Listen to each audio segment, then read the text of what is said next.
नमस्कार, मैं हूं शम्स ताहर खान और आप देख रहे हैं वारदात।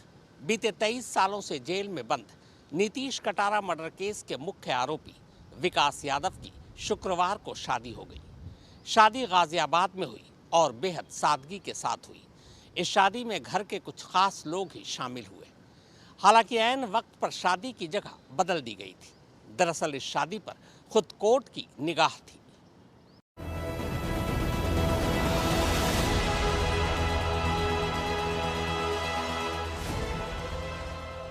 यह गाजियाबाद के राजनगर में बाहुबली नेता डीपी यादव का घर है।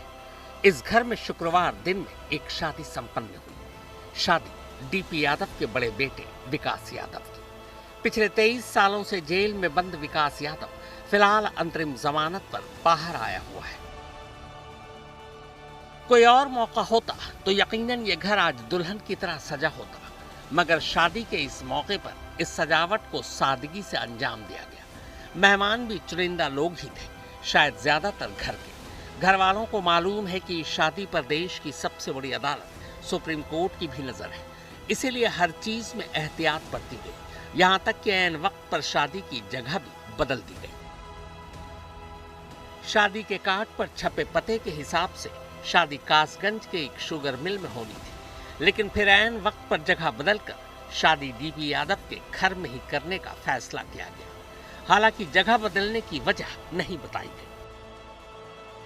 असल में इस साल अप्रैल से ही विकास यादव अंतरिम जमानत पर बाहर है। ये जमानत उसे बीमार मां की तीमारदारी के लिए मिली थी। पारिवारिक सूत्रों के मुताबिक मां की बीमारी की वजह से घर में ही शादी करने का फैसला लिया गया। विकास यादव और उसकी दुल्हन हर्षिका यादव की शादी आर्य समाज की परंपरा के हिसाब से संपन्न हुई। शादी वेद मंत्रों के साथ हुई है। हमारे समाजी परिवार के लोग हैं। हमारे यहाँ जो भी शुभ कार्य होता है यज्ञ हवन से शुरू होता है। तो आज सुबह 9 बजे हवन हुआ, यज्ञ हुआ, सब मिलने जुलने वाले सब लोग आए और फिर विधिवत वेद मंत्रों के साथ में फेरे हुई शादी हुई। यही कार्यक्रम होता, पूर्व निर्धारित कार्यक्रम था। इस शादी के मौके पर विकास की बहन भारती यादव भी नजर आई। भारती की भाभी यानी विकास की पत्नी हर्षिका फिरोजाबाद की रहने वाली है और एमएससी तक की पढ़ाई की है। बेटिया शुक्राबाद के यादव परिवार से हैं और एमएससी बीएड क्वालिफिकेशन है। अच्छा परिवार है, सब लोग हैं पढ़े लिखे लोग। 2002 के नीतीश कटारा मर्डर केस में विकास यादव को उम्र कैद की सजा मिली है। फिलहाल पिछले 23 सालों से वो जेल में बंद है। मां की बीमारी की वजह से उसे इसी साल अप्रैल में अंतरिम जमानत मिली थी। शादी की वजह से जमानत की मियाद 1 हफ्ते और बढ़ा दी गई थी। अब विकास यादव की अंतरिम जमानत की मियाद 9 सितंबर को खत्म हो जाएगी, यानी 4 दिन बाद उसे फिर से जेल वापस जाना होगा। इत्तेफाक देखें कि 23 साल पहले वो भी शादी का ही एक मौका था जब विकास यादव ने नीतीश कटारा को अगवा करने के बाद उसका कत्ल कर दिया था। वो 16 फरवरी 2002 की रात थी। डीपी यादव की बेटी भारती और भारती का दोस्त नीतीश कटारा गाजियाबाद में एक शादी में शामिल होने पहुंचे थे। शादी भारती और नीतीश की कॉमन फ्रेंड शिवानी गौड़ की थी। इस शादी में भारती का भाई विकास यादव, कजन विशाल यादव और उनका दोस्त सुखदेव पहलवान भी पहुंचा था। विकास यादव को अपनी बहन भारती और नीतीश की दोस्ती पसंद नहीं थी। दोनों को शादी में एक साथ देखकर उसे गुस्सा आ गया। चश्मदीदों के बयान के मुताबिक कत्ल की रात शादी के फंक्शन में नीतीश और भारती ने साथ डांस किया था, जिसे देखकर विकास मौके पर ही आग बबूला हो गया। नीतीश से विकास की अदावत अदालत में कत्ल की वजह साबित करने के लिए काफी थी। वारदात की रात नीतीश को आखिरी बार विकास यादव की टाटा सफारी में विशाल यादव और साथी सुखदेव पहलवान के साथ जाते देखा गया था। विकास ने पहले नीतीश को किसी काम के बहाने बाहर बुलाया, फिर एक सोची समझी साजिश के तहत नीतीश को विकास और उसके साथी धोखे से गाड़ी में बिठाकर ले गए। देर रात तक नीतीश जब घर नहीं लौटा तो उसके घर वालों ने उसकी गुमशुदगी की रिपोर्ट दर्ज कराई, लेकिन तब भी नीतीश का कोई सुराग नहीं मिला।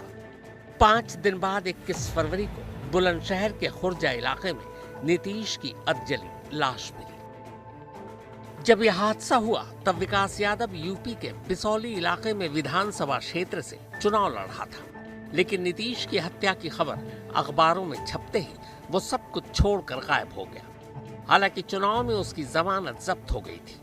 पुलिस के मुताबिक विकास यादव ने पहले नीतीश कटारा का अपहरण किया और बाद में उसका कत्ल कर दिया था। आखिरकार पुलिस ने 22 फरवरी 2002 को विकास और उसके ममेरे भाई विशाल यादव को ग्वालियर में धर दबोचा, जहां से उसे गाजियाबाद लाया गया। पर विकास और उसके घर वालों का दबदबा यहां भी दिखाई दिया।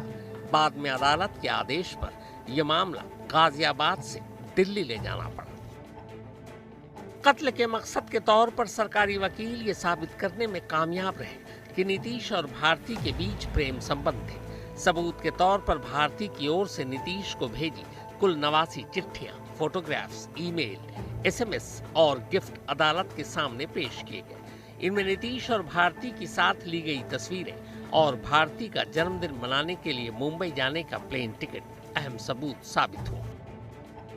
आलय कत्ल यानी कत्ल में इस्तेमाल हुए हथियार की बरामदगी विकास और विशाल के खिलाफ सबसे बड़ा सबूत साबित हुआ। विकास और विशाल की निशानदेही पर पुलिस ने कत्ल में इस्तेमाल हुआ हथौड़ा और नीतीश की कलाई घड़ी गाजियाबाद से 80 किलोमीटर दूर ठीक उसी जगह से बरामद कर दी जहां नीतीश की लाश पाई गई थी। नीतीश को अगवा करने में इस्तेमाल की गई विकास यादव की टाटा सफारी गाड़ी वारदात के एक हफ्ते बाद करनाल की एक बंद फैक्ट्री से बरामद हुई। कत्ल के दौरान इस्तेमाल हुई गाड़ी की बरामदगी भी घटना की कड़ियां जोड़ने में विकास और विशाल के खिलाफ पुख्ता सबूत साबित हुए। नीतीश के कत्ल के बाद अचानक भारती का पढ़ाई के बहाने लंदन चला जाना भी विकास के खिलाफ गया।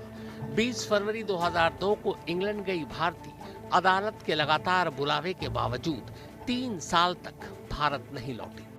कोर्ट के सख्त रवैये पर भारती ने आखिरकार अपनी गवाही नवंबर 2006 में दी। भारती के बयान देने से बचने की यह कवायद भी अदालत में विकास और विशाल के खिलाफ गई। 3 साल के लंबे इंतजार के बाद पुलिस को दिए अपने पुराने बयान से पलटना भी विकास और विशाल के पक्ष में नहीं गया। कोर्ट ने माना कि भारती का बयान मामले में अब तक पेश किए सबूतों के ठीक उलट है और भारती ने ये नए बयान परिवार के दबाव में अपने भाइयों को कत्ल के इल्जाम से बचाने के लिए दिए थे। करीब 6 साल तक दिल्ली के पटियाला हाउस कोर्ट में मुकदमा चला। 2008 में अदालत ने नीतीश कटारा के कत्ल को ऑनर किलिंग करार देते हुए विकास यादव और विशाल यादव को उम्र कैद की सजा सुना दी। 2014 में दिल्ली हाई कोर्ट ने भी निचली अदालत के फैसले को बरकरार रखा। बाद में 2015 में सुप्रीम कोर्ट ने भी निचली अदालत और दिल्ली हाई कोर्ट के फैसले पर मुहर लगाते हुए विकास और विशाल की उम्र कैद की सजा बरकरार रखी, जबकि कम सजा मिलने की वजह से अपनी सजा पूरी कर सुखदेव पहलवान को रिहा कर दिया गया। दूल्हे राजा यानी विकास यादव की शादी हो गई। अब 4 दिनों के बाद उसे वापस जेल यानी तिहाड़ जेल जाना होगा, क्योंकि उसकी बेल 4 दिनों बाद खत्म हो रही है। अभी तक 23 सालों तक वो जेल की सज़ा काट चुका है और सज़ा के मुताबिक उसे 2 साल और सज़ा काटनी होगी, क्योंकि अदालत ने उसे उम्र कैद की सज़ा सुनाई थी और ये कहा था कि 25 सालों तक कोई रिमिशन नहीं दिया जाएगा। इसके बाद अदालत ये तय करेगी कि आरोपी को जेल में रखा जाए या नहीं। उधर नीतीश कटारा की मां नीलम कटारा का साफ साफ कहना है कि आरोपी ने कानून का उल्लंघन किया, अभी उसे 4 साल और जेल में रहना पड़ेगा। देखना होगा कि अदालत किस तरह से इस मामले को देखती है। मैंगौड़ के साथ चिराग गोठी, गाजियाबाद, आज तक।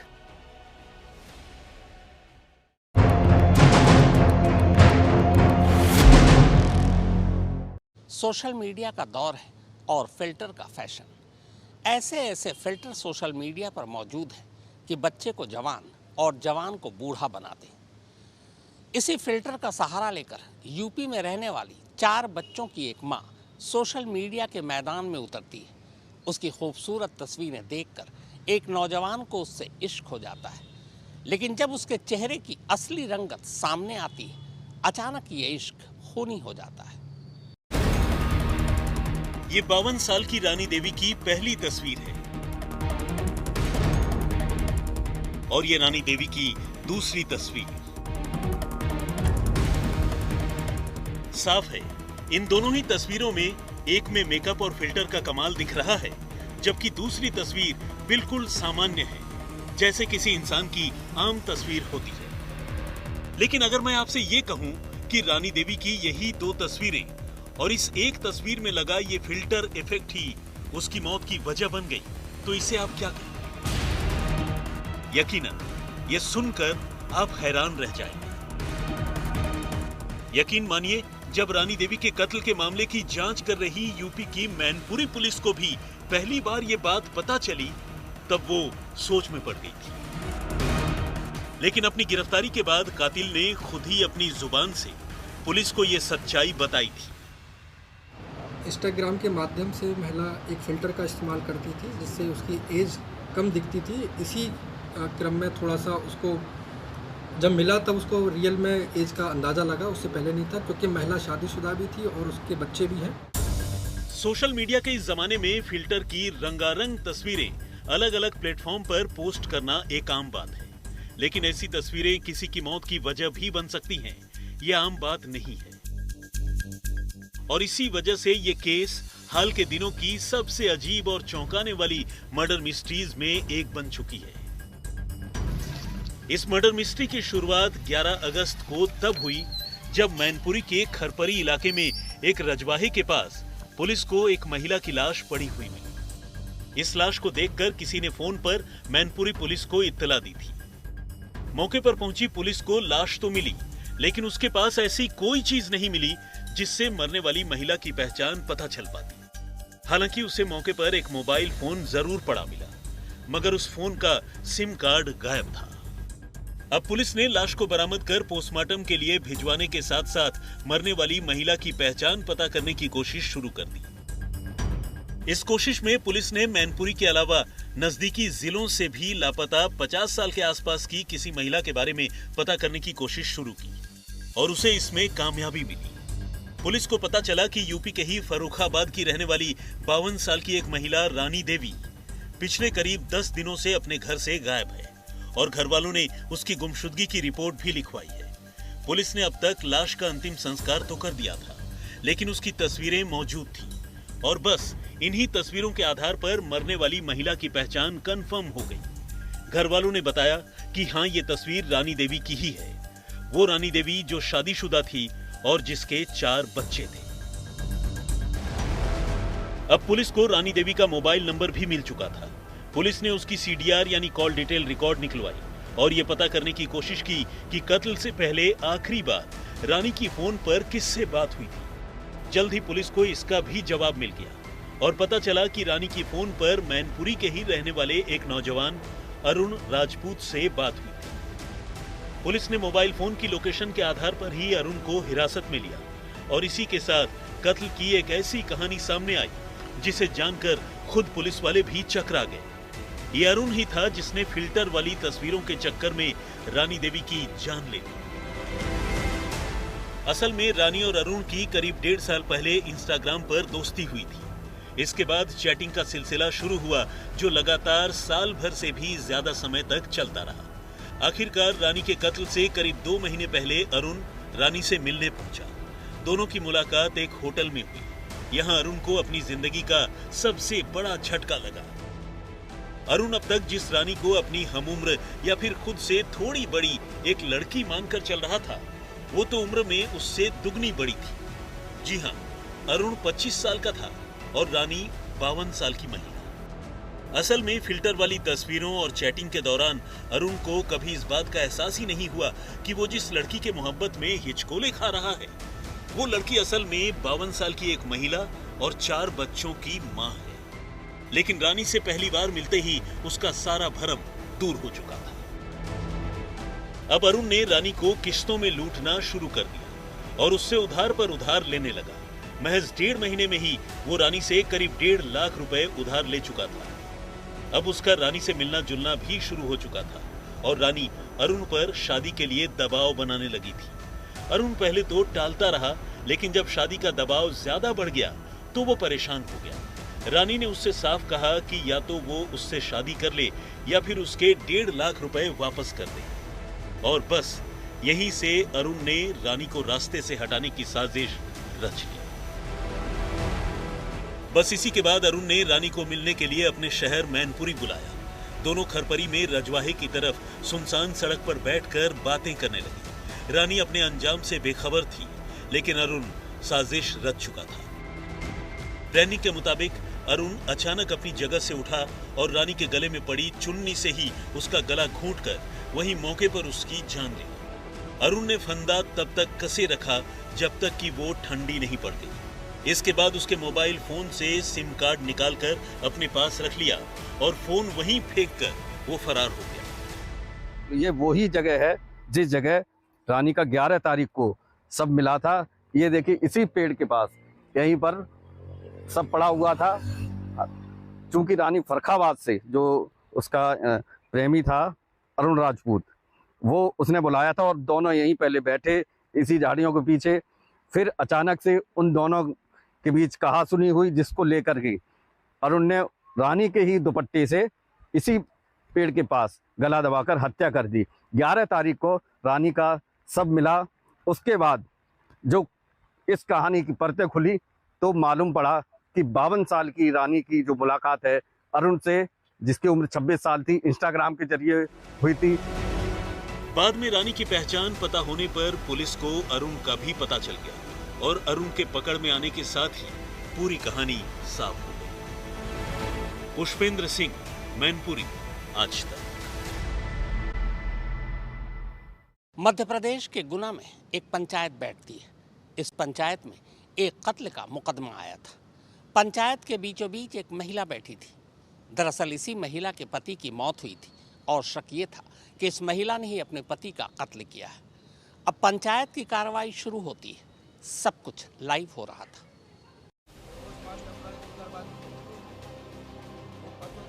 ये मध्य प्रदेश के गुना जिले के एक सुदूर ग्रामीण इलाके की तस्वीर है।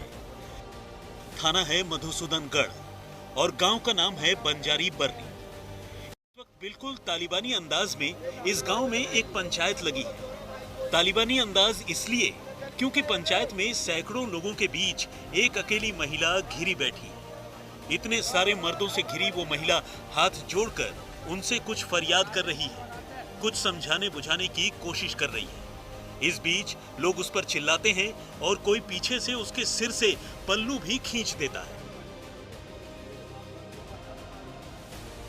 लेकिन इससे पहले कि इस तालिबानी पंचायत और उसके पीछे छुपी इस खौफनाक कहानी का एक एक सच आपको बताएं, आइए पहले पंचायत में हो रही इस बातचीत की एक झलक सुन लेते हैं।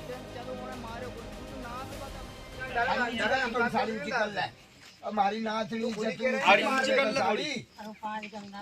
बेटा मोंडो बता दू तू तो अगाड़ दे मोंडो अगाड़ दे। जैसे हमारी गलती होगी तो माफ कर दियो, मुझसे नदी पटक दे, एक साले पटक दे, जो भी गलती होगी जो महाराज। हाँ माफ करेगा भाई, तो बिल्कुल तो तू कह माफ करेगा। यह बता दे मारो कौन है, यह बता दे और तो माफ करिए हमने और लड़ाई करेंगे बदल हो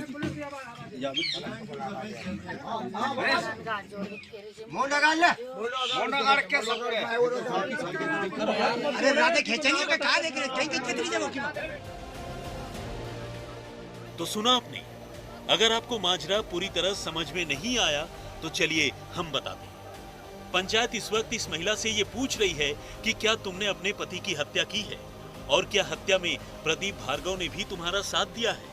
और जवाब में महिला अपने पति की हत्या करने की बात तो कबूल करती है, लेकिन प्रदीप के इसमें शामिल होने और न होने के सवाल पर चुप्पी साध जाती है और माफी मांगने लगती है।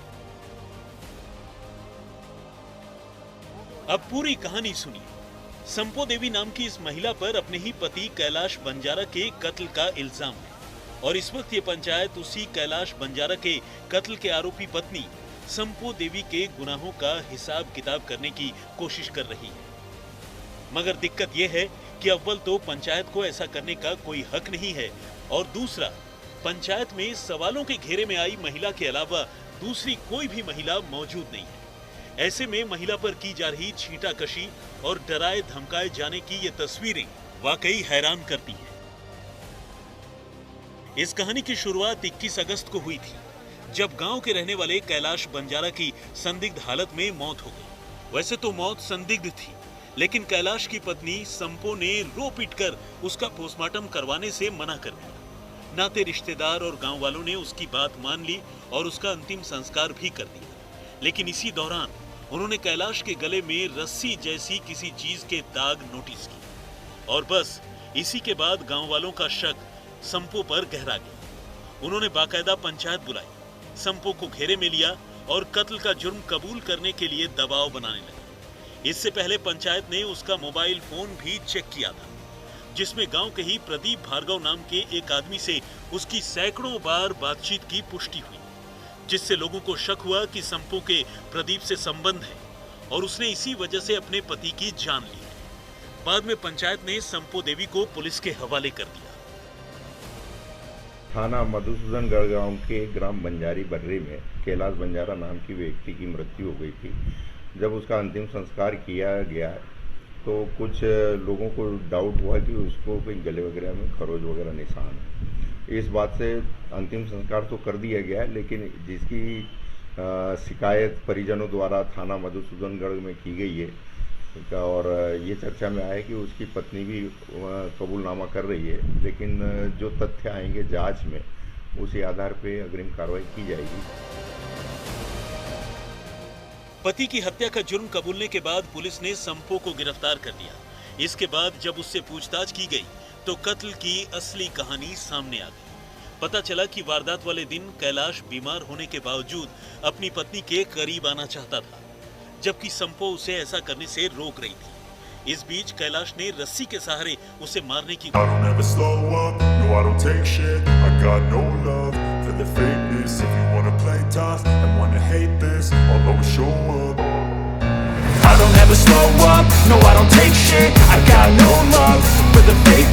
you wanna play tough and wanna hate this, I'll always show up and make a statement. I don't ever slow up, no I don't take shit. I got no love for the fakeness. If you wanna play tough and wanna hate this, I'll always show up and make a statement. Everything I do so instinctive and so passionate. Every word I move so descriptive like an adjective. I got a vendetta against people who patented being negative when you should be getting after it.